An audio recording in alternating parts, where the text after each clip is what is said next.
என்பதை நீங்கள் அறிந்து கொள்கிற ஒரு சாக்கியம். மனுஷன் கடவுளுக்கு வேலைக்காரர்கள் அல்ல. மனுஷனை கடவுள் படைத்த நோக்கம் என்ன?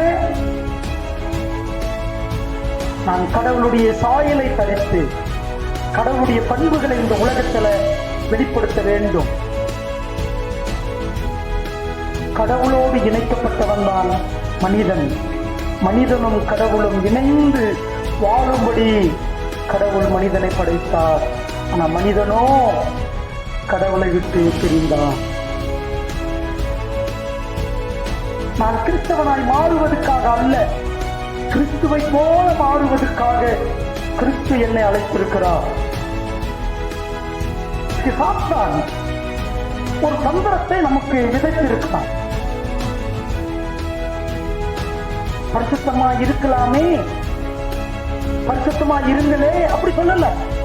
நான் பரிசுத்த ஆகையால் நீங்களும் பரிசுத்தமா இருங்க.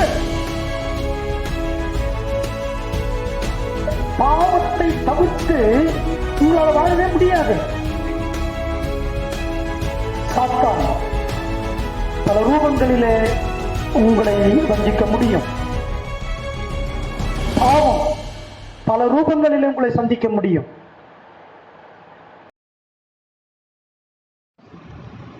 கிறிஸ்துவுக்குள் அன்பார்ந்த தேவனுடைய பிள்ளைகளே,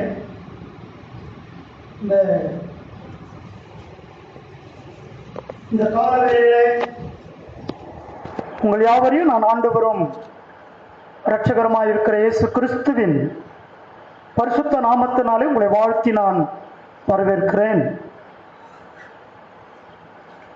நாம் ஒரு தெய்வீக திட்டத்தோடு தெய்வீக நோக்கத்திற்காக நாம் அழைக்கப்பட்டு தேவனுடைய உன்னதமான அவர் நேசிக்கிற பிள்ளைகளாக இன்றைக்கு நாம் இங்கே வீட்டிருக்கிறோம். தொடர்ந்து இந்த கடினமான சூழ்நிலை வேலைகளிலே தொடர்ந்து ஒரு தலைப்பின் கீழாக நாம் சத்தியத்தை தியானித்து வருகிறோம். முழு வாழ்விற்கான சீஷத்துவம் என்கிற தலைப்பில நாம் தொடர்ந்து படித்து வருகிறோம். முதலாவது வாரம் படித்தோம், கிறிஸ்துவின் வழியில் நீங்கள் தாழ்மைப்படுங்கள் அல்லது தாழ்மையை கற்றுக்கொள்ளுங்கள். இரண்டாவது வாரத்தில் நாம் படித்தோம், கிறிஸ்துவின் வழியில் உங்களை ஒப்புக் கொடுங்கள். மூன்றாவது வாரத்தில் பார்த்தோம், கிறிஸ்துவின் வழியில் பரிசுத்த வாழ்வு அல்லது பரிசுத்தத்தை காத்துக் கொள்ளுங்கள். அதனுடைய இரண்டாம் பாகமாக நாம் தொடர்ச்சியாக இன்றைக்கு கிறிஸ்துவின் வழியில் பரிசுத்த வாழ்வு என்கிற தலைப்பில் நாம் படிக்க இருக்கிறோம், தியானிக்க இருக்கிறோம். அன்பார்ந்த தேவனுடைய பிள்ளைகளை, நான் உங்களை வாழ்த்துகிறேன். ஏனென்றால் அநேகருக்கு கிடைக்காத ஒரு ஸ்லாக்கியம் ஆண்டவர் உங்களுக்கு கொடுத்திருக்கிறார். என்ன ஸ்லாக்கியம்? நீங்கள் யார் என்பதை நீங்கள் அறிந்து கொள்கிற ஒரு ஸ்லாக்கியம். ஆண்டவர் உங்களை அற்புதமாய் அழைத்திருக்கிறார். நீங்கள் பாக்கியவான்கள். எப்படி நீங்கள் பாக்கியவான்கள்? இந்த உலகம் கொடுக்க முடியாத ஒரு பரிசுத்த வாழ்வை கடவுள் உங்களுக்கு கொடுத்திருக்கிறபடினால் நீங்கள் பாக்கியவான்கள். இப்படிப்பட்ட சிந்தையோடு இன்றைக்கு இந்த சத்தியத்தை நாம் தியானிக்க வேண்டும். அப்படி சத்தியத்தை தியானிப்பதற்கு முன்பாக ஒரு முகவுரை உங்கள் மத்தியில் நான் சொல்லி கர்த்தருடைய வார்த்தைக்காக நான் கடந்து போக விரும்புகிறேன். பொதுவாகவே மனுஷனை குறித்து தேவனுடைய நோக்கம் என்ன? இது ஒவ்வொரு விசுவாசிக்கும் தெரிந்திருக்க வேண்டும். மனுஷனை குறித்து கடவுளுடைய நோக்கம் என்ன? நோக்கம் என்ன? 2, தேவன் மனுஷனை தனக்கு வேலைக்காரனாக படைக்கவில்லை. அதுவல்ல கடவுளுடைய நோக்கம். மனுஷன் கடவுளுக்கு வேலைக்காரர்கள் அல்ல. வேலைக்காரர்கள் கோடிக்கணக்கான வேலைக்காரர்கள் ஆண்டவருக்கு இருக்கிறார்கள். யார் அவர்கள்? தேவ தூதர்கள். கடவுளுக்கும் உங்களுக்கும் தேவ தூதர்களை வேலைக்காரர்களாக கடவுள் படைத்திருக்கிறார், பணிவிடைக்காரர்களாக கடவுள் படைத்திருக்கிறார். வேதம் அதுதான் வலியுறுத்துகிறது.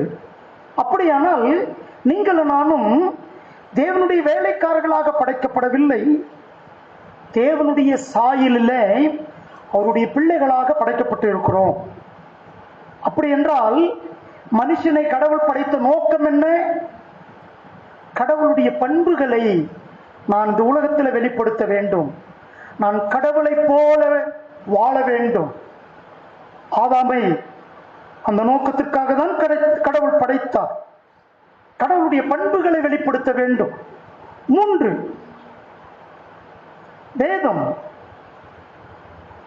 இயேசு கிறிஸ்துவை கடைசி ஆதாம் என்று சொல்லப்படுகிறது. ஏன் கடைசி ஆதாம் என்று வேதம் இயேசுவை அழைக்கிறது? முதல் ஆதாம் தேவனுடைய சாயலை இழந்து அவருடைய பண்பை வெளிப்படுத்த தவறி போனான், பாவம் செய்து இழந்து போனான். 2ஆம் ஆதாமாகிய கிறிஸ்துவின் மூலம் நீங்களும் நானும் கடவுளுடைய பிள்ளைகளாக கழுவப்பட்டு, ரட்சிக்கப்பட்டு, கழுவப்பட்டு, சுத்திகரிக்கப்பட்டு கடவுளுடைய பண்புகளை வெளிப்படுத்தப்படும்படி கடவுள் நம்மை அழைத்திருக்கிறார். கடவுள் மனுஷனை குறித்த நோக்கம் என்ன?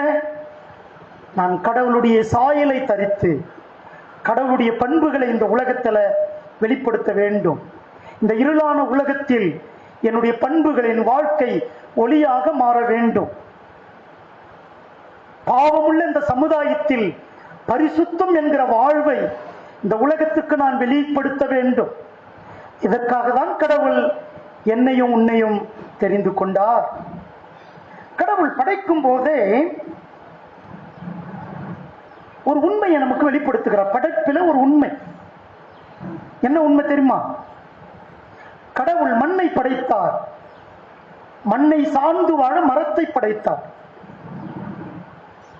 கடவுள் நீரை படைத்தார், நீரிலே வாழும்படி மீன்களை படைத்தார்.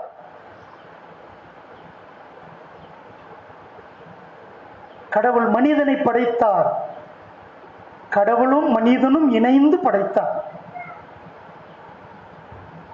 ஏங்க இதை நான் உங்களுக்கு சொல்ல வரேன்னா,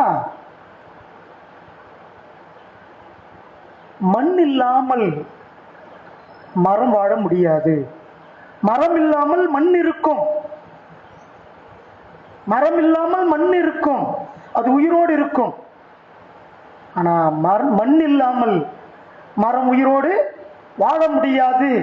தண்ணி இல்லாமல் மீன் வாழ முடியாது, மீன் இல்லாமல் தண்ணி இருக்கும். கடவுள் இல்லாமல் மனிதன் வாழ முடியாது, மனிதன் இல்லாமல் கடவுள் இருப்பார். நீங்கள் மண்ணை விட்டு மரத்தை பிரித்து விட்டால் மரித்து விடும், தண்ணியை விட்டு மீனை பிரித்து விட்டால் மீன் மரித்து விடும். கடவுளை விட்டு மனிதனை பிரித்து விட்டால் மனிதன் செத்து விடுவான், அவன் வாழ முடியாது. மனிதனோடு இணைக்கப்பட்டவர் தான் கடவுள், கடவுளோடு இணைக்கப்பட்டவன் தான் மனிதன். மனிதனும் கடவுளும் இணைந்து வாழும்படி கடவுள் மனிதனை படைத்தார். ஆனா மனிதனோ கடவுளை விட்டு பிரிந்தான், கடவுளை விட்டு பிரிந்தான்.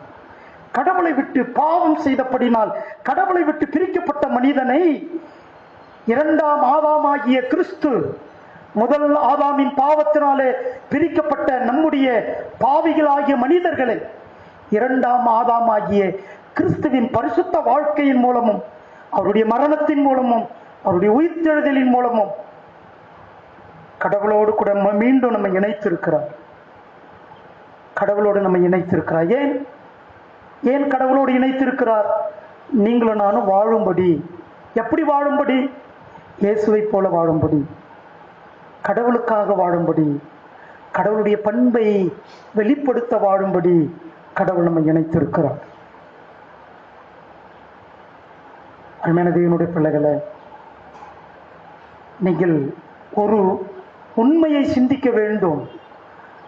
நான் கிறிஸ்தவனாய் அழைக்கப்பட்டதனுடைய பிரதான நோக்கம் நான் கிறிஸ்துவை போல மாற்றப்படுவதற்காக, நான் கிறிஸ்தவனாய் மாறுவதற்காக அல்ல, கிறிஸ்துவை போல மாறுவதற்காக கிறிஸ்து என்னை அழைத்திருக்கிறார்.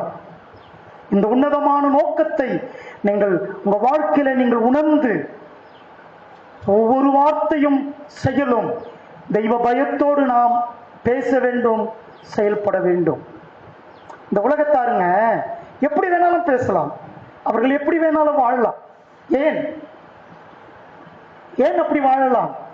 அவனுடைய வாழ்க்கைக்கான நோக்கத்தையும் திட்டத்தையும் அவர்கள் அறியவில்லை. ஆனா நீங்களும் நானும் நம்முடைய நோக்கத்துக்கான திட்டத்தையும் நோக்கத்தையும் அறிந்திருக்கிறோம். நம்முடைய வாழ்வுக்கான நோக்கத்தையும் திட்டத்தையும் நாம் அறிந்திருக்கிறபடியினால் நம்முடைய வார்த்தையும் செயலும் பரிசுத்தமாக இருக்க வேண்டும். அதனால்தான் நம்ம பேசுகிற வார்த்தைகள் கூட கடவுள் என்ன கேட்பாராம்? கணக்கு கேட்பார். ஏன்? அவர் பரிசுத்தமான தெய்வம், அவர் பரிசுத்தமான தெய்வம். சரி, இன்றைக்கு கர்த்தருடைய வார்த்தைக்கு நேராக நாம் கடந்து போவோம். இன்றைக்கு சாத்தான் ஒரு தந்திரத்தை நமக்கு விதைத்திருக்கிறான். இந்த உலகத்துல, கிறிஸ்தவ உலகத்துல, கிறிஸ்தவ மக்கள் மத்தியில ஒரு பொய்யான ஒரு வார்த்தையை சொல்லிக்கொண்டே இருக்கிறான். பல யுகமாக ஒரு பொய்யை சொல்லிக்கொண்டே இருக்கிறான். என்ன பொய்யை சொல்லிக் கொண்டிருக்கிறான்? உன்னால பரிசுத்தமாய் வாழ முடியாது, உன்னால பரிசுத்தமா வாழ முடியாது, நீ மனுஷன், உன்னால பரிசுத்தமாய் வாழ முடியாது. அருமையான தேவனுடைய பிள்ளைகளே, இப்படிப்பட்ட ஒரு சத்தத்தை நீங்கள் எப்பொழுதாவது உங்களுடைய மனசாட்சியில மூலமாய் கேட்பீர்களானால் அப்படிப்பட்ட சத்தத்தை நீங்கள் கடிந்து கொள்ள வேண்டும். அது சாத்தானுடைய சத்தம். உன்னால் பரிசுத்தமாய் வாழ முடியாது என்று சொல்லுகிற ஒரு சத்தம். யுகயுகமாய் பல நூற்றாண்டுகளாக சாத்தான் மனிதனுடைய மனசாட்சியில ஓதிக்கொண்டே இருக்கிறான். அதை நீங்கள் கடிந்து கொள்ள வேண்டும். ஏன்? 1 பேதுரு 1ஆம் அதிகாரம் 14ஆம் வசனத்திலிருந்து 16வது வசனம் வரைக்கும் வாசிக்கலாம். ஏன் நாம் எச்சரிக்கையா இருக்க வேண்டும்? வாசிங்க. நீங்கள் முன்னே உங்கள் அறியாமையினாலே நீங்கள் முன்னே உங்களுடைய அறியாமையினாலே நீங்கள் இச்சையின்படி நடந்தீர்கள்.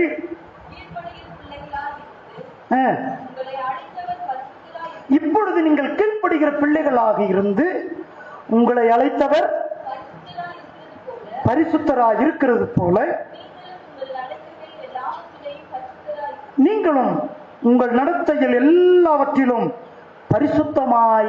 பரிசுத்தராயிருங்கள். நான் பரிசுத்தர், ஆகையால் நீங்களும் பரிசுத்தராய் இருங்கள் என்று. அருமையான தேவனுடைய பிள்ளைகளை, நீங்கள் ஒன்றை புரிந்து கொள்ள வேண்டும். முன்னே நீங்கள் பாவத்தில் வாழ்ந்தீர்கள். எப்பொழுது நீங்கள் சுவிசேஷத்திற்கு கீழ்ப்படிந்தீர்களோ, கடவுளுக்கு கீழ்ப்படிந்தீர்களோ, அப்பொழுதே நீங்கள் பரிசுத்தத்திற்கென்று அழைக்கப்பட்டு இருக்கிறீர்கள். இப்ப புரியுதுங்களா? உங்களால பரிசுத்தமாய் வாழ முடியாது என்று சொல்லுகிற சாத்தானுடைய சத்தத்திற்கு விரோதமாக பரிசுத்த ஆவியானுடைய சத்தம் வருகிறது. நீங்கள் பரிசுத்தத்திற்கென்று அழைக்கப்பட்டு இருக்கிறீர்கள். நான் பரிசுத்தர். யார் சொல்றது? இத பரிசுத்த கடவுள் சொல்லுகிறார். உங்களை அழைத்தவர் நான் பரிசுத்தர், நீங்களும் பரிசுத்தமாயிருங்கள். நீங்க ஒன்றை புரிந்து கொள்ள வேண்டும். வேதாகமம் முழுவதும் கடவுள் எங்கெல்லாம் அவருடைய பிள்ளைகளுக்கு கட்டளை இடுகிறாரோ அந்த கட்டளை எல்லாம் அவர்களால நிறைவேற்றக்கூடியது. கை கொள்ளக்கூடிய கட்டளையை மட்டுமே கடவுள் கட்டளையாக கொடுக்கிறார். நம்மால முடியாத ஒரு கட்டளையை கடவுள் செய்யுங்கள் என்று சொல்லுவதே இல்லை. அப்படி என்றால் கடவுள் சொல்லுகிறார், நான் பரிசுத்தர், ஆகையால் நீங்களும் பரிசுத்தமாய் இருங்கள். அப்படி என்றால் உங்களால பரிசுத்தமா இருக்க முடியும். சரி, எதை வச்சு ஆண்டவர் அப்படி சொல்றாரு? நீங்கள் பரிசுத்தமா, நான் பரிசுத்தரா இருக்கிறது போல நீங்களும் பரிசுத்தமா இருங்கள். கீழே வாசிங்களேன், அந்த வசனத்தை வாசித்து முடிக்கலாம். நான் பரிசுத்தர் ஆகையால் பரிசுத்தமா இருக்கலாமே, பரிசுத்தமா இருங்களே, அப்படி சொல்லல.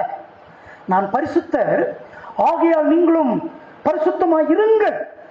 இருங்கள் அப்படி என்றால் உங்களால பரிசுத்தமாய் இருக்க முடியும், உங்களால பரிசுத்தமாய் வாழ முடியும்.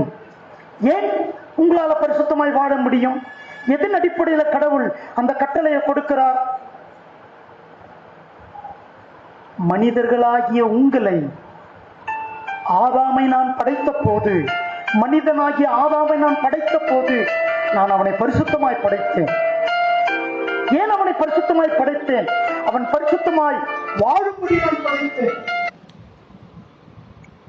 அப்படி என்றால் என்னுடைய நான் ஆதாம் பரிசுத்தமாய் வாழ வேண்டும் என்று படைத்த என்னுடைய திட்டமும் நோக்கமும் தோல்வியடையவில்லை. என்னுடைய திட்டத்தின் நோக்கத்தில் மனுஷனாகிய ஆதாம் தோல்வியடைந்தால் நான் இன்னும் தோல்வியடையவில்லை. யாரு? கடவுள் தோல்வியடையவில்லை. கடவுளுடைய திட்டம் என்ன? மனுஷன் பரிசுத்தமாய் வாழ வேண்டும், அவரை போல பரிசுத்தமாய் இருக்க வேண்டும். இது கடவுளுடைய திட்டமும் நோக்கமாய் இருக்கிறது. இது கடவுளுடைய விருப்பம். கடவுளுடைய விருப்பம் மனிதன் பரிசுத்தமாய் இருக்க வேண்டும். அப்படி என்றால் ஏதேன் தோட்டத்தில் கடவுளுடைய திட்டம் தோற்று போகவில்லை, கடவுளுடைய விருப்பம் தோற்று போகவில்லை. மனிதனாகிய ஆதாம் தோற்று போனான். அவன் தோற்று போனபடியினால் இரண்டாம் ஆதாம் ஆகிய கிறிஸ்துவை இந்த உலகத்தில் அனுப்பி அந்த இரண்டாம் ஆதாமின் மூலமாக தன்னுடைய பரிசுத்த திட்டத்தையும் நோக்கத்தையும் கடவுள் முழுமை பெற செய்வதற்கு உங்களை என்னையும் அழைத்திருக்கிறார். அதனால்தான் சொல்றார், இதுக்கு முன்னால கீழ்ப்படியாமல் போன ஆதாமின் பாவத்தின் நிமித்தம் நீங்கள் பாவிகளாய் இருந்தீர்கள். இப்பொழுதோ எனக்கு கீழ்ப்படிந்த என்னுடைய குமாரனாகிய இயேசு கிறிஸ்துவின் மூலம் உங்களை பிள்ளைகளாக நான் பெற்றெடுத்திருக்கிறேன். என் இயேசுவின் ரத்தத்தினால உங்களை நான் கழுவி இருக்கிறேன். என் குமாரனுடைய ரத்தத்தினால உங்களை மறுபடியும் மீட்டு இருக்கிறேன். இப்பொழுது என்னுடைய நோக்கம் என்ன? நீங்கள் பரிசுத்தமாய் வாழ வேண்டும். நீங்கள் பரிசுத்தத்துக்காக அழைக்கப்பட்டிருக்கிறீர்கள். அதனால்தான் 1 தெசலோனிக்கேயர் 4ஆம் அதிகாரம் 3வது வசனம் இப்படி சொல்லுகிறது. என்ன சொல்லுகிறது? 1 தெசலோனிக்கேயர் 4ஆம் அதிகாரம் 3வது வசனம், நீங்கள் பரிசுத்தம் உள்ளவர்களாக வேண்டும் என்பதே தேவனுடைய சித்தம். சித்தம்னா அவருடைய விருப்பம். நீங்கள் பரிசுத்தம் உள்ளவர்களாக வேண்டும் என்பதே தேவனுடைய விருப்பமாயிருக்கிறது. அப்ப இந்த பரிசுத்தத்தின் அளவுகோல் என்ன? பரிசுத்தத்தினுடைய அளவுகோல் என்ன? பரிசுத்தத்தின் அளவுகோல் கிறிஸ்து. அப்ப கிறிஸ்துவுக்கு முன்பாக என்னை ஒப்பிட்டு பார்க்கும்போது, ஜார்ஜ் பாண்டியன் ஆகிய என்னை கிறிஸ்துவுக்கு ஒப்பிட்டு பார்க்கும்போது நான் இன்னும் பரிசுத்தம் அடைய வேண்டும். பரிசுத்தம் போதாது. அப்படி என்றால் எல்லாரும் இன்னும் பரிசுத்தத்திலே குறைவுள்ளவர்களாயிருக்கிறோம். பரிசுத்தத்திற்கு அளவு கிடையாது. என் பொறுமைக்கு கூட எல்லை இருக்கிறது. என்னுடைய சுபாவத்துக்கு எல்லாவற்றுக்கும் எல்லை இருக்கிறது. ஆனா பரிசுத்தத்திற்கு எல்லை இல்லை. அதனால்தான் ஆண்டவர் சொன்னார், அநியாயம் செய்கிறவன் இன்னும் அநியாயம் செய்யட்டும், அநீதி செய்கிறவன் இன்னும் அநீதி செய்யட்டும். பரிசுத்தமா இருக்கிறவன் போதும்னாரா? பரிசுத்தமா இருக்கிறவன் போதும் அவங்க பரிசுத்தம் சொன்னாரா? இல்லையே. பரிசுத்தமா இருக்கிறவன் இன்னும் பரிசுத்தமாகட்டும். அப்படி என்றால் நான் மரணம் வரைக்கும் நான் பரிசுத்தத்தின் மேல் பரிசுத்தம் அடைந்து கொண்டே இருக்க வேண்டும். நான் பரிசுத்தமாய் வாழ வேண்டும் என்பதே நம்மை அழைத்த கடவுளுடைய விருப்பமாக இருக்கிறது. இந்த உலகத்தில் நான் சாதிக்கலாம், இந்த உலகத்தில் நான் பட்டம் பெறலாம், பதவிகளை பெறலாம், இதெல்லாம் வேண்டாம் என்று ஆண்டவர் சொல்லவில்லை. ஆனா இதுவல்ல கடவுளுடைய முக்கியமான விருப்பம். கடவுளுடைய விருப்பம் என்ன தெரியுமா? இந்த பொல்லாத பாவ உலகத்துல பரிசுத்த கடவுளுக்கு நீங்கள் பரிசுத்த பிள்ளைகளாக நீங்கள் பரிசுத்தமாய் வாழ வேண்டும். உங்களால் முடியும். நீங்கள் பரிசுத்தமாய் வாழ வேண்டும் என்பது கர்த்தருடைய சித்தமாய் இருக்கிறது. நான் பரிசுத்தர், ஆகையால் நீங்களும் பரிசுத்தமாயிருங்கள், பரிசுத்தமாயிருங்கள். அதனால்தான் நீங்க இந்த 1 தெசலோனிக்கேயர் 4ஆம் அதிகாரம் 2வது வசனத்துல கொஞ்சம் அந்த அதை கட்டளையாக சொல்லுகிறார். என்ன சொல்றார் பரிசுத்த பவுல்? அதை கொஞ்சம் மிகப்படுத்துகிறார். கர்த்தராகிய இயேசுவினாலே நாங்கள் உங்களுக்கு கொடுத்த கட்டளைகளை அறிந்திருக்கிறீர்கள். அதுக்கப்புறம் என்ன கட்டளை என்றது கீழே சொல்றாரு, நீங்கள் பரிசுத்தம் உள்ளவர்களாக வேண்டும் என்பது தேவனுடைய சித்தம். அப்ப பரிசுத்த வாழ்க்கை என்பது கடவுள் உங்களிடத்துல கெஞ்சுவதல்ல. நீங்க மறந்துடக்கூடாது. மகனே தயவுசெய்து பரிசுத்தமா வாழ்ப்பா, தயவுசெய்து வாழ்ப்பா, இப்படி கெஞ்சுவதல்ல. அது கடவுளுடைய கட்டளை. கட்டளை உங்களுக்கு புரியுதுங்களா? கட்டளை என்றால் ராஜா கொடுப்பது. ராஜா கொடுக்கிற கட்டளையை ஒருவன் மீறினால் என்ன கிடைக்கும்? தண்டனை. தண்டனை. பரிசுத்த வாழ்க்கை என்பது ஏதோ நீ விரும்பி கடவுளுக்கு வாழ்கிற வாழ்க்கை அல்ல. ஏதோ கடவுள் உன்னிடத்துல கெஞ்சுவதல்ல, நீ மிஞ்சுவதற்கு. உன்னை அழைத்த கடவுள் பரிசுத்த, ஆகையால் நீங்கள் பரிசுத்தமாய் வாழ வேண்டும். நீங்கள் பரிசுத்தமாய் வாழ வேண்டும் என்பது கடவுளுடைய சித்த விருப்பம். அது அவருடைய கட்டளை. அவருடைய பிள்ளைகளுக்கு அவர் கட்டளை இடுகிறார். நீங்கள் பரிசுத்தமாய் வாழுங்கள், பரிசுத்தமாய் வாழ வேண்டும். அதற்காக தான் அவரு நீங்க இந்த பரிசுத்த வாழ்வுக்காகமா நமக்கு கடவுள் வாக்கு கொடுத்திருக்கிறார். என் பிள்ளைகளை, நான் மீட்டெடுத்த என் பிள்ளைகளை, என் ரத்தத்தினால கழுவப்பட்ட என் பிள்ளைகளை நான் பரிபூர்ண பரிசுத்தம் உள்ளவர்களாக மாற்றுவேன் என்று தனக்கு தானே கர்த்தர் வாக்கு கொடுத்திருக்கிறார். யோவான் 10ஆம் அதிகாரம் 10வது வசனத்தை வாசியுங்கள். யோவான் 10ஆம் அதிகாரம் 10வது வசனம். திருடன் திருடவும் கொல்லவும் அழிக்கவும் வருகிறானே அன்றி. இது யாரை பற்றி பேசுறாரு? சாத்தானை பற்றி பேசுகிறான். அவன் திருடன். அவன் நம்முடைய ஆத்துமாவை அழிக்கிறவன், நம்முடைய வாழ்வை கெடுக்கிறவன், நமக்கு நித்திய நரகத்தை சொந்தமாக்கி கொடுக்கிறவன். அவன் திருடன். என் நேரத்தை திருடுகிறவன், என் பரிசுத்தத்தை திருடுகிறவன், என்னுடைய நீதியை திருடுகிறவன், அவன் திருடன். அருமையான தேவனுடைய பிள்ளைகளை ஆண்டவர் சொல்கிறார், திருடன் இந்த உலகத்தில் இருக்கிறான். அந்த திருடன் இருக்கிற இந்த உலகத்துல நல்ல மெய்ப்பனாக நான் வந்திருக்கிறேன். சொல்றாரு. என்ன சொல்றாருமா? அவன் கொல்லவும் அழிக்கவுமே வருகிறேன் அன்றி வரான். நானோ நானோ ஜீவன் உண்டாயிருக்கிறதுக்கும் அந்த மனுஷன் பரிபூரணம் அடையும். பரிபூர்ணம் புரியுதுங்களா? பரிசுத்தம் அடையவும், பூரண பரிசுத்தம் பெறவும் ஆண்டவர் சொல்லுகிறார். சாத்தான் உங்களுடைய ஜீவனை அழிக்க வருகிறான், கொல்ல வருகிறான். நான் உங்களுக்கு ஜீவன் கொடுத்து பரிபூர்ண வாழ்வுக்குள்ளாக கொண்டு போக வந்திருக்கிறேன். நானே நல்ல மெய்ப்பன், நானே நல்ல மெய்ப்பன். அருமையான தேவனுடைய பிள்ளைகளே, நம்முடைய வாழ்வை குறித்து ஆண்டவருக்கு ஒரு திட்டம் இருக்கிறது, அவருக்கு ஒரு நோக்கம் இருக்கிறது. அது என்ன திட்டம்? நீங்களும் நான் இந்த பண்பாக்கத்துல சாகும்போது நல்ல விசுவாசிகளாக சாக வேண்டும். நீங்கள் பரிசுத்தவான்களாக மரிக்க வேண்டும். எந்த நிலையில மரிக்கிறீர்களோ நீங்கள் பரிசுத்தவான்கள்.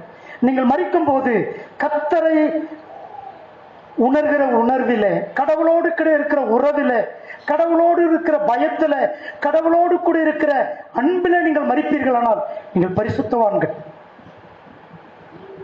உங்களிடத்துல குறைகள் இருக்கலாம், அது வேற விஷயம். நிச்சயமா நீங்க சாகும்போது குறைகள் இருக்கும், அது வேற விஷயம். ஆனா ஆவிக்குரிய ரீதியாக நீங்கள் பாவ மன்னிப்பு நிச்சயத்தை பெற்றவர்களாக, கடவுளுடைய கல்வாரி சிலுவையின் ரத்தத்தின் வல்லமையினால விடுதலை பெற்றவர்களாக, மனசாட்சியில சுத்திகரிக்கப்பட்டவர்களாக, பாவத்திற்கு பயந்து பரிசுத்தத்திற்கு பயந்து பாவத்தை விட்டு ஓடுகிற மக்களாக, பரிசுத்த வாழ்வை நேசிக்கிற மக்களாக நீங்கள் இருப்பீர்களானால் உங்க மரண தருவாயில நீங்கள் பூரண பரிபூரண பரிசுத்தவான்களாக எடுத்துக் கொள்ளப்படுவீர்கள். அதான் ஒரு மனிதன் மரிக்கும் போது அவனை பரிசுத்தவான் என்று வேதம் சொல்லுகிறது. பரிசுத்தவான்களுடைய மரணம் அவருடைய பார்வைக்கு அருமையா இருக்கிறதா? யார் பரிசுத்தவான்கள்? நீதிமான்கள் பரிசுத்தவான்கள். யார் நீதிமான்கள்? பரிசுத்தமாக்கப்பட்டவர்கள் தான் நீதிமான்கள். உங்களை கடவுள் நீதிமான ஆக்கியிருக்கிறதே, நீதிமான்களாக மாற்றி இருக்கிறதே உங்களை பரிசுத்தமாக்கப்படுவதற்காக. நீதிமான்களாக்கப்படுவது என்பது உங்க வாழ்வுக்கு வெளியே நடக்கிற ஒரு சம்பவம். பரிசுத்தமாக்கப்படுவது என்பது உங்க வாழ்வு உள்ளே, உங்க இருதயத்துக்குள்ளே நடக்கிற ஒரு சம்பவம். ஒவ்வொரு நாளும் உங்க இருதயத்தில் பரிசுத்தம் பரிசுத்தம் பரிசுத்தம். எப்படி பரிசுத்தம் வரும்? அது சுத்திகரிக்கப்படும், அது மன்னிக்கப்படும். ஆண்டவருடைய சிலுவையின் இரத்தத்தினாலே சுத்திகரிக்கப்படும். ஒவ்வொரு நாளும் என்னை சுத்திகரித்துக் கொள்வது பரிசுத்தம். என் சிந்தனை, என் பார்வை, என்னுடைய உணர்ச்சிகள் அத்தனையும் இயேசுவின் ரத்தத்தினாலே சுத்திகரிக்கப்படுமானால் நீ பரிசுத்தவான், நீ பரிசுத்தவாட்டி, நீ பரிசுத்த மனவாட்டி. இப்படிப்பட்ட பரிசுத்தவான்களை கடவுள் பூரணமாக்கும்படி இந்த உலகத்திற்கு இயேசு வந்தார். அதான் நீங்க வேதத்துல நீங்க பார்ப்பீர்கள் என்றால், இந்த அழைக்கப்பட்ட விசுவாசிகளாகி உங்களுக்கும் எனக்கும் ஒரு பரிசுத்த மார்க்கத்தை கடவுள் ஏற்படுத்தி இருக்கிறார். ஒரு பரிசுத்த மார்க்கம். உங்களுக்கு பரிசுத்த மார்க்கம்னா புரியுதுங்களா? மார்க்கம்னா ஒரு வழி, மார்க்கம் என்றால் வழி. ஒரு பரிசுத்த வழியை ஏற்படுத்தி இருக்கிறார். ஏன்? அந்த பரிசுத்த வழியில நீங்கள் நடக்க வேண்டும் என்பதற்காக. இந்த பரிசுத்த வழியை யார் ஏற்படுத்தினது? கிறிஸ்து ஏற்படுத்தினார். எப்படி ஏற்படுத்தினார்? தன்னுடைய விலமதிக்க முடியாத இரத்தத்தினாலும், தன்னுடைய பாடுகளினாலும், சிலுவையின் உபத்திரவத்தினாலும் இந்த பரிசுத்த பாதையை நமக்கு ஏற்படுத்தினார். பாத்தீங்களேன், எபிரேயருக்கு நிருபம் 10ஆம் அதிகாரம், எபிரேயருக்கு நிருபம் 10ஆம் அதிகாரம் 19-20 வாசிக்கலாங்களா?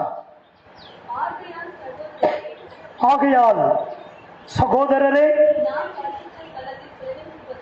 நாம் பரிசுத்தமான ஸ்தலத்திலே பிரவேசிப்பதற்கு இயேசுவானவர் தன்னுடைய மாமிசமாகிய திரையின் வழியாக புதிதும் ஜீவனமாகிய மார்க்கத்தின் வழியாக நமக்கு மார்க்கத்தை உண்டு பண்ணினபடியால் அந்த மார்க்கத்தின் வழியாக நாம் பிரவேசிக்கும்படி. உங்களுக்கு புரியுதுங்களா? எவ்வளவு அற்புதமான வசனம்! தயவு செய்து இதை வீட்டில் போய் மறுபடியும் படிங்க. வேதம் சொல்லுகிறது, ஒரு ஜீவனுள்ள ஒரு புதிய வழியை இயேசு ஏற்படுத்தினார். ஆனால் தாங்க ஆண்டவர் சொன்னார், நானே வழியும் சத்தியமும் ஜீவனமாக இருக்கிறேன், என்னை இன்றி ஒருவனும் அந்த பரிசுத்த பரலோகத்திற்கு போக முடியாது. அப்போ ஒரு புதிய மார்க்கம், ஒரு புதிய வழி. அந்த புதிய வழி ஒரு ஜீவனுள்ள வழி. அது யார் ஏற்படுத்தினது? கிறிஸ்து ஏற்படுத்தினார். அந்த ஜீவனுள்ள வழியில நீங்களும் நானும் பிரவேசிக்கும்படி, அந்த மார்க்கத்தில் வாழும்படி தன்னுடைய வல்லமை உள்ள ரத்தத்தை தெளித்திருக்கிறார். நம்ம தைரியமாய் அந்த மார்க்கத்தின் வழியாய் பிரவேசிக்கும்படி இயேசுவின் ரத்தம் என்னை சுத்திகரித்திருக்கிறது. இயேசு கிறிஸ்துவினுடைய ரத்தத்தின் வல்லமை என்னை பரிசுத்தப்படுத்துகிறது, என்னை பரிசுத்தப்படுத்துகிறது. ரொம்ப அந்த பரிசுத்தத்தின் ரகசியம் ரொம்ப லகுவானது. ஏன்னா பரிசுத்த வாழ்க்கை என்பது ரொம்ப கடினமானது அல்லங்க. ஆனா அந்த பரிசுத்த வாழ்வுக்காக கடினமான பாடுகளையும் உபத்திரவத்தையும் ஏசுப்பட்டு இருக்கிறார். நீங்களும் நானும் லகுவாய் பரிசுத்த வாழ்வை செய்யும்படி இந்த பரிசுத்த மார்க்கத்தை ஏற்படுத்தும்படி அவர் விலை மதிக்க முடியாத ரத்தத்தை சிந்திருக்கிறார். அவர் தாங்க கஷ்டப்பட்டாரு. நீங்க ரத்தம் சிந்தக்கூடிய அளவுக்கு, பரிசுத்த வாழ்க்கைக்காக நீங்கள் ரத்தம் சிந்தக்கூடிய அளவுக்கு கடவுள் உங்களை வைக்கவில்லை. ரத்தம் சிந்தி பரிசுத்தமாய் வாழ வேண்டும் அப்படியெல்லாம் கடவுள் உங்களை வைக்கல. ஆனா நீங்கள் பரிசுத்தமாய் வாழ்வதற்காக இயேசு ரத்தம் சிந்தி இருக்கிறார். அந்த ரத்தத்தில் வல்லமை இருக்கிறது. அதனால நீங்க எப்பவுமே உங்களுக்கு தவறான சிந்தனை வருதா, இயேசுவின் ரத்தம் ஜெயம் சொல்லுங்க. கர்த்தாவே உம்முடைய பரிசுத்த வல்லமையின் ரத்தத்தினால இந்த சிந்தையை நான் அப்புறப்படுத்துகிறேன். அம்மா, இயேசுவின் ரத்தத்திற்கு வல்லமை இருக்கிறது. ஏன்? இயேசுவின் ரத்தம் சகல பாவங்களையும் நீக்கி உங்களை சுத்திகரிக்கும். அப்ப அந்த பரிசுத்த வாழ்வை வாழும்படி இயேசு ரத்தத்தை சிந்தி ஒரு புதிய மார்க்கத்தை, ஒரு புதிய பாதையை நமக்கு வைத்திருக்கிறார். அது பரிசுத்த பாதை. அதுல பிரவேசிக்கும்படி உங்களை என்னை அழைத்திருக்கிறார். உங்களை என்னை அழைத்திருக்கிறார். அதனால்தான் நீங்க அநேக பரிசுத்தவான்களுடைய வாழ்க்கை முடிவில் அந்த பகுதி விசுவாச வீரர்களுடைய வாழ்க்கை பட்டியல். எபிரேயர் 12ஆம் அதிகாரம், எபிரேயர் 12ஆம் அதிகாரம் 1வது வசனத்தை 2வது வசனத்தை நீங்கள் வாசிப்பீர்கள். ஆனால்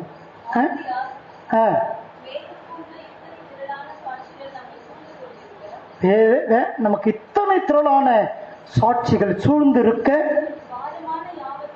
என்ன சொல்றார்? பாரமான யாவற்றையும். உங்களுக்கு புரியுதுங்களா? நம்மை சுற்றி நெருக்குகிற பாவம். ஏங்க, நீங்க பாவத்தை தவிர்த்து உங்களால வாழவே முடியாது. ஏன்னா நீங்க பாவ உலகத்தில் இருக்கிறீர்கள், பாவ சரீரத்தில் இருக்கிறீர்கள், மறந்துவிடக் கூடாது.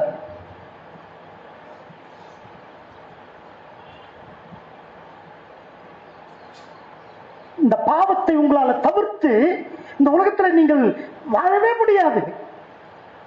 ஆனால் பாவத்தை தவிர்க்க முடியாமல் ஒரு காலகட்டத்தில், பாவத்தை தவிர்க்க முடியாத ஒரு வாழ்க்கையில பாவம் செய்யாமல் உங்களால் இருக்க முடியும். அதாவது ஒரு பழமொழி சொல்வார்கள், காக்கா என் தலை மேல பறக்கிறதுல பிரச்சனை இல்லை, ஆனா காக்கா என் தலையில கூடு கட்ட விடுறதுதான் பிரச்சனை. தலை மேல பறக்கட்டுங்க,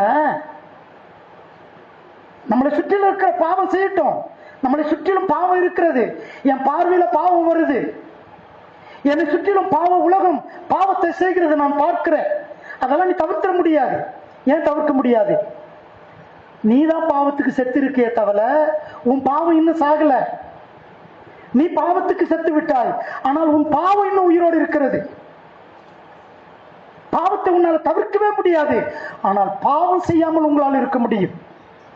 அதான் நான் சொன்னேன், தலைக்கு மேல பறவை பறக்கட்டுங்க, ஆனா உன் தலையில கூடு கட்ட விடாத.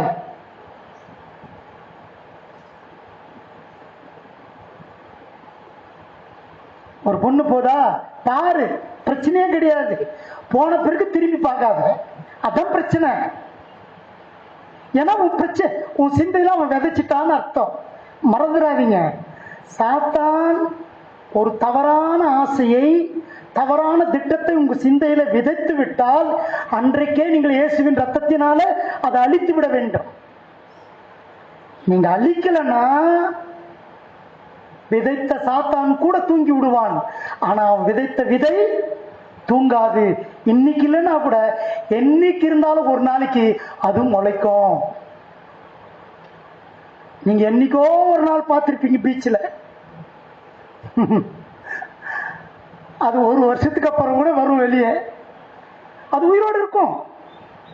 ஆனா அந்த பீச்சில் பார்த்த அந்த பார்வைய, அந்த சிந்தனைய அன்னைக்கே நீங்கள் அழித்திருப்பீர்கள். ஆனால் மறுபடியும் உங்களுக்கு அது வராது, வந்தாலும் அது உங்களை பாதிக்காது. அருமையான தேவனுடைய பிள்ளைகளை நீங்கள் புரிந்து கொள்ள வேண்டும். யோபு சொல்கிறான், நம்ம அடுத்த வாரத்தில் படிக்க போகிறோம். யோபு சொல்கிறான், என் பாவத்தின் வல்லமை என் கண்களிலும் என் ஆசையிலும் இருக்கிறது என்று சொல்லுகிறான். பாவத்தின் வல்லமை எங்க இருக்கா? என் கண்களிலும் என் இச்சையிலும் இருக்கிறது. பாவத்தின் வல்லமை சாத்தானிடத்தில் இல்லை. பாவம் உனக்குள்ள இருக்கிறது. அதான் பைபிள் சொல்லுது, உங்களுக்குள் பாவம் இல்லை என்று சொல்லுவோமானால், நமக்குள் பாவம் இல்லை என்று சொல்லுவோமானால் நம்மை நாமே வஞ்சிக்கிறவளா இருப்போம், சத்தியம் நமக்குள்ள இராது. அப்படி என்றால் பாவ பிரசன்னம் நமக்குள்ளே இருக்கும். ஆனா அதுக்கு மத்தியில பரிசுத்த பிரசன்னம் பாவ பிரசன்னத்தை மேற்கொள்ள வேண்டும். பரிசுத்த பிரசன்னம் பாவ பிரசன்னத்தை அடக்கி ஆள வேண்டும். எனக்குள்ள இருக்கிற பாவ விருப்பத்தை பரிசுத்த ஆவியானவர் அடக்கி ஆள வேண்டும். ஆமா, அப்ப இயேசு கிறிஸ்துனுடைய வல்லமை அவருடைய ரத்தத்தில் இருக்கிறது, அவருடைய வசனத்தில் இருக்கிறது. அவருடைய வல்லமையினாலே அந்த பரிசுத்த மார்க்கத்திலே நான் நடக்கும்படி எனக்கு தைரியத்தையும் பலனையும் கடவுள் கொடுத்திருக்கிறார். நீங்க இதெல்லாம் செய்யாம அப்புறம் போ சாத்தானே, இயேசுவின் நாமத்துல போ சாத்தானேன்னா நீ போன்றப்ப அவன் கிட்ட வந்து நேர்ப்பான், அவன் உன்னை மதிக்கவே மாட்டான். இன்னைக்கு நிறைய பேருக்கு தெரியலங்க, அவங்க என்ன நினைக்கிறாங்கன்னா இயேசுவின் நாமத்துல போனா சாத்தான் போயிடுவான்னு நினைச்சுக்கிறாங்க. ஆண்டவருடைய நாமத்தை பயன்படுத்துகிறவர்கள் யார் என்று சாத்தானுக்கு தெரியும். சொல்ற நீ யாருன்னு அவனுக்கு தெரியும்.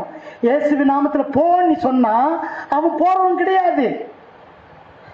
இயேசுனுடைய நாமத்தினால் நீ அதிகாரம் உள்ளவனா, இயேசுவின் நாமத்தினால நீ சுத்திகரிக்கப்பட்டவனாய், இயேசுவின் நாமத்தினால நீ பரிசுத்தமாய் வாழ தீர்மானிக்கப்பட்டவனாய் நீ இயேசுவின் நாமத்துல சாத்தானை அதட்டுவானால் அவன் உன்னை விட்டு ஓடி போவான். நிறைய கிறிஸ்தவ குடும்பத்துல விடுதலை இல்லை, நிறைய கிறிஸ்தவ குடும்பத்துல சமாதானம் இல்லை. ஏன்? அவங்களை விட்டு சாத்தான் போகவில்லை. அவங்களை சுற்றிலும் நெருக்குகிறது, பாவம் நெருக்குகிறது, சோதனை நெருக்குகிறது. அவரால் சமாதானமாய் இருக்க முடியவில்லை. ஆனா பைபிள் சொல்லுது, உங்களை நெருக்கிற பாவத்தை என்ன விட்டு தள்ளி விட்டு விசுவாசத்தை துவக்குகிறோம் முடிக்கிறோமாகிய இயேசுவை நோக்கி ஓடுங்கள். பாவத்தை தள்ளுகிற வல்லமை உனக்கு இருக்கிறதா? நிறைய பேருக்குமா, மறந்துடாதீங்கம்மா, நிறைய பேருக்கு பாவம் செய்யக்கூடிய வாய்ப்புகள் கிடைக்கவில்லை. விரும்புறாங்க, கிடைக்கல, கெச்சா செஞ்சிருவாங்க பாவம். ஆமா, இது போன வாரத்துல ஒரு பையன் தூக்கு போட்டு செத்துட்டாங்க. 10வது படிக்கிற பிள்ளைங்க, 10வது படிக்கிறான். டிவியில பாக்குறேன், என்னடா ஏன் அவன் தூக்கில செத்தான்னு கேட்டீங்கன்னா, ஸ்கூல்ல அந்த பையனை யாரும் லவ் பண்ண மாட்டாங்க. எத்தனாவது? 10வதுங்க. அவனுக்கு ஒரு கேரக்டர் கூட இல்லையா? என்ன அவன் எழுதி வச்சுக்கிறான் லெட்டரு, நான் அழகா இல்லை, நான் அசிங்கமா இருக்கிறதுனால யாரும் என்ன விரும்பல, அதனால நான் செத்துறேன்னு செத்துட்டான். 10வது படிக்கிற பையனுக்கு கூட இந்த பிரச்சனை இருக்குதுங்க.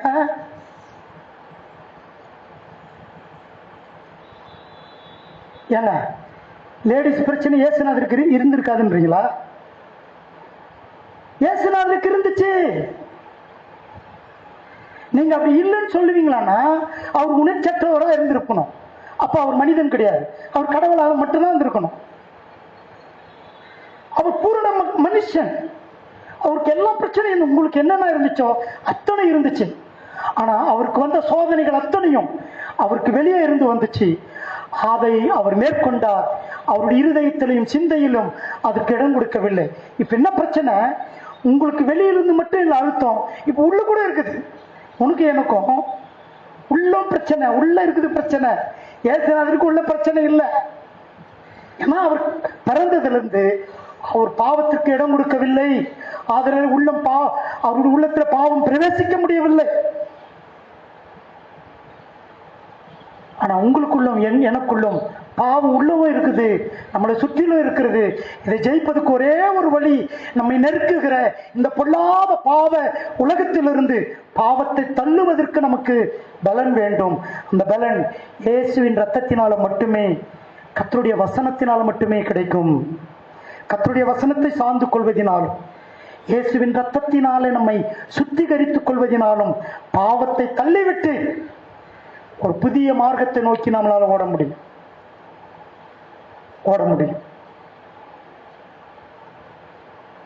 எனக்கு இந்த பிரசங்கம் நிறைய பேர் வெளியே கேட்குறாங்க, ஃபோன் பண்ணி கேட்குறாங்க, ஐயா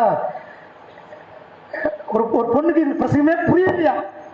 ஒரு பொண்ணு ஒரு ஒரு என்னுடைய சொந்தக்கார பொண்ணு, அவ ஃபோன் பண்ணி சொல்றான், மாமா அங்கிள் இந்த பிரசங்கமே எனக்கு ஒண்ணுமே புரியல அங்கிள். நான் சொன்ன உனக்கு புரியாது. ஏன் அங்கிள் அப்படி சொல்றீங்க? நீ இன்னும் ரட்சிக்கப்படல. ரட்சிக்கப்பட்டவங்களுக்கு தாங்க கர்த்தருடைய வசனம் புரியும். ஆவியானவர் யாரோடு கூட பேசுவார்? ரட்சிக்கப்பட்டவர்களோடு கூட தான் பேச முடியும். ரட்சிக்கப்படாதவர்கள் மனிதனிடத்துல ஆவியானவர் சுவிசேஷத்தை பேசுவார். ரட்சிக்கப்பட்டவர்களிடத்துல போதனையை குறித்து பேசுவார், பரிசுத்தத்தை பற்றி பேசுவார். நீ இன்னும் ரட்சிக்கப்படலை, என்ன அங்கிள் அப்படி சொல்லிட்டீங்க? ஜபம் பண்ணு, இல்லைன்னா ஜபம் பண்ணிட்டு மறுபடியும் அந்த பிரசங்கத்தை கேளு. அருமையான தேவனுடைய பிள்ளைகளே, நீங்கள் ஒன்றை புரிந்து கொள்ள வேண்டும்.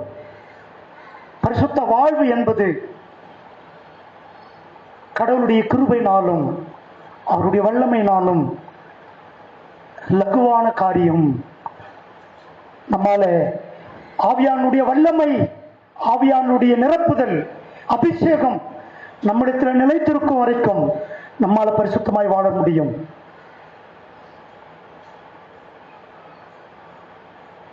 நான் அடுத்தது போக முடியாதுன்னு நான் நினைக்கிறேன். அடுத்த தலைப்புக்கு 2 பேதுரு 1 34 வசனத்தை வாசித்து நாம் முடிக்கலாம்.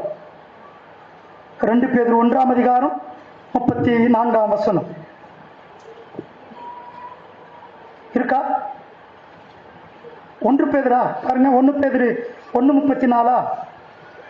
அதாவது நீங்கள் பரிசுத்தத்தின் பங்காளிகளாய் மாறும்படி. இந்த வசனம் இருக்கா? சரி, பாருங்களேன். நீங்கள் கிறிஸ்துவின் பரிசுத்தத்திற்கு பங்காளிகளாக இருக்கும்படி கடவுள் அதற்கென்று வாக்குத்தத்தம் கொடுத்திருக்கிறார். நீங்கள் அதிலே வாழும்படி உங்களுக்கு வாக்குத்தத்தம் பெற்றிருக்கிறீர்கள். ஆண்டவர் பேதுருவை கொண்டு மிக தெளிவாக பேசுகிறார். பரிசுத்த வாழ்வுக்கு நீங்களும் நானும் பங்காளிகளாக வாழும்படி நீங்கள் வாக்குத்தத்தம் பெற்றிருக்கிறீர்கள். ஒருவேளை நீங்கள் வீட்டில் வாசித்து பாருங்கள். அருமையான தேவனுடைய பிள்ளைகளே, நான் மறுபடியும் ஆரம்பத்துக்கு நான் வருக விரும்புகிறேன்.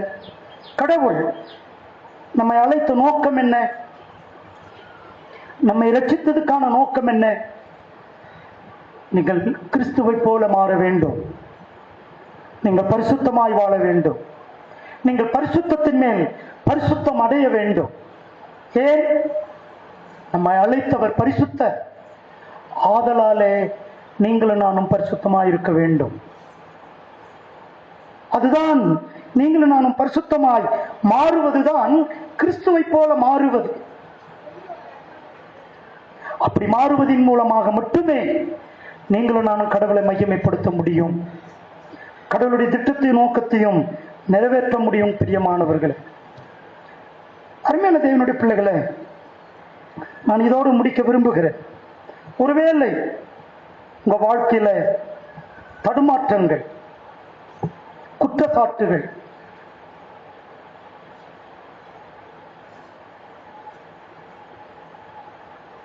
ஒருவேளை இடறி போகிற இடரல்கள் உங்க வாழ்க்கையில எந்த ரூபத்தில் வேணா வரலாம். நீங்கள் இடறி போவதற்கு சாத்தான் பல ரூபங்களிலே உங்களை வஞ்சிக்க முடியும். பாவம் பல ரூபங்களிலே உங்களை சந்திக்க முடியும். சாத்தானுடைய வல்லமை எந்த நிலையிலும் உங்களை சந்திக்க முடியும். ஒன்றை நீங்கள் புரிந்து கொள்ள வேண்டும். சாத்தானுடைய தாக்குதல், அதாவது பாவ தன்மைகள் மாறும், சாத்தான் மாறுவான், பாவத்தின் பிரசன்னம் மாறும். ஆனா நீங்கள் ஆராதிக்கிற பரிசுத்தன் மாறாதவர். நீங்களும் நானும் கடவுள் மாறாதவராயிருக்கிறபடினால் மாறா வாழ்வின் தன்மையை பெற்றிருக்கிறோம். பரிசுத்த வாழ்வு என்பது எனக்கு வாக்களிக்கப்பட்டது, அது கட்டளையாக கொடுக்கப்பட்டு இருக்கிறது, அது எனக்கு சொந்தமாக கொடுக்கப்பட்டு இருக்கிறது. நிச்சயமாய் என்னால் பரிசுத்தமாய் வாழ முடியும்.